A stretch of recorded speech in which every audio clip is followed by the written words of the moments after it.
যতটুকু শুনেছি সকালবেলা শুনে আমাকে জানানো হইল যে আকরাম যে চাউল ব্যবসায়ী তিনি জমিতে পানি নেওয়ার জন্য লাইন টেনে যে ব্যবস্থা করেছিল সেখানে তার সঙ্গে আরেকটা লোক ছিল, লাইন চ্যুত হয়ে তারা সেখানেই মৃত্যুবরণ করে। পরবর্তীতে লোকজন তাদেরকে মরদেহ উদ্ধার করে হাসপাতালে নেওয়ার পথে রাস্তায় তাতালপুর লোকজন বলছে যে তাকে আর হাসপাতালে নিয়ে কী হবে, সে মারা গেছে। পরবর্তীতে হাসপাতাল থেকে তাকে মৃত্যু বলেই পাঠিয়ে দেয়।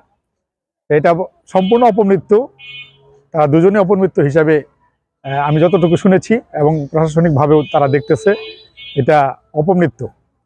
তিনি একজন ভালো লোক ছিল, তিনি আজকে তার মৃত্যুতে এই গ্রামবাসী শোকাহত এবং মর্মাহত। আমরা যাই দেখি যারা দুজন, একজন ময়ূরে আকরাম ময়ূরে ভাইস হয়েছে, আর ওই আর কামলা অর্ধেক বাতর আর অর্ধেক পানির মধ্যে ওরা হিল হয়েছে। ওই ছাড়া বাতর তলে হিল হয়েছে।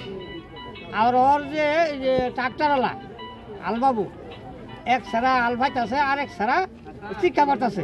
আমার খালি কাহা গো এই যে আকরাম মরে গেছে, আকরাম মরে গেছে, এই কারেন্টের মধ্যে পড়ছে, কারেন্টের মধ্যে পড়ছে। পরে আমি বললাম তুই আর নামিস, তুই আর নামিস, ও মরছে মরছে, তুই আর নামিস, তুইও মরবি, কারণে খাতি করতো না। আমি এই কথা কইছি, একেবারে আকরামের ঘুরে গেলাম, যাই যে পানির মধ্যে আর বাইশ হয়েছে। পরে সুইচ বন্ধ করে দিয়া পরে লাশ তুলো হইল। হ্যাঁ, আর আবু হানিফ নামের যিনি মারা গেছেন উনি কিভাবে মারা গেলেন? ও একসাথে এই অবস্থায়। হ্যাঁ, ওই বাসা বাজাই মরছে। হ্যাঁ, এটা আসলে আমরা ঘুমো থেকে উঠে সকালে ঘুমোতে উঠে শুনলাম যে আকরাম ওমর হানি খেতে পানি তোলা যায় কারেন্টে মারা গেছে। কিভাবে যে দুর্ঘটনা হয়েছে এটা কেউ তো বলতে পারতেছে না, কারণ আমরা দায়া তো দেখছি দুজনই লাশ হয়ে আছে, একজন পানিতে ভাসা আছে আর একজন ওই পুকুরের কাছারে আছে। এটা আমরা সকালবেলা মানুষের শিক্ষা শিখিয়ে বাড়াইলাম, বাড়ানির পরে দিয়ে দুজন লোক মারা ময়ূরে একবারে শেষ। পরে একজনের আমরা তুইলে রিক্সা করে তাতালপুর পর্যন্ত নিয়ে গেছি। পরে লোকজন দেখা গেল না এটা মারা গেছে, নিয়ে লাভ নাই, নিয়ে যাই। এটা কিভাবে এই ঘটনা ঘটলো? এটা ওই লাইন যে নিচে সকেট পিন করা লাইন ওর আগেই লাগাইয়া তার ঘাড়ের মধ্যে পেঁচাইয়া লাইন লাগাইছে। লাগানোর পরেই তো ওই D11 তারা ছিল, ওই D11 তারের কারণে ওই আর্থিং পড়ছে কারেন্টের মধ্যে। পড়ার পরে লাশে একবারে এনে যে লাগছে আর পুইরা একবারে শেষ। পরে বাসা আমার যায় আরেকজন শেষ। এদের নাম কি? একজন আকরাম, আরেকজন হানি। আমি SI আশরাফ আলী, শেরপুর সদর থানায় কর্মরত আছি। অদ্য সংবাদ পাই যে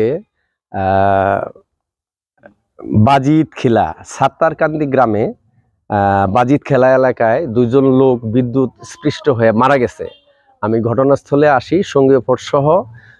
আসার পরে দেখি যে জমির মালিক আকরাম হোসেন তার ক্ষেতে পানি নেওয়ার জন্য বিদ্যুতের লাইন ঠিক করতেছিল তার বাড়ির ঠিক পশ্চিম পাশে।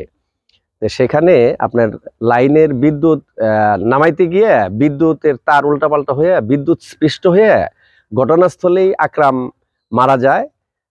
তার কামলা আর কি, সে তাকে ধরতে যায়, সেও ঘটনাস্থলেই বিদ্যুৎ স্পৃষ্ট হয়ে মারা গেছে। বিষয়টি তদন্তাধীন আছে, আইনি প্রক্রিয়া চলছে।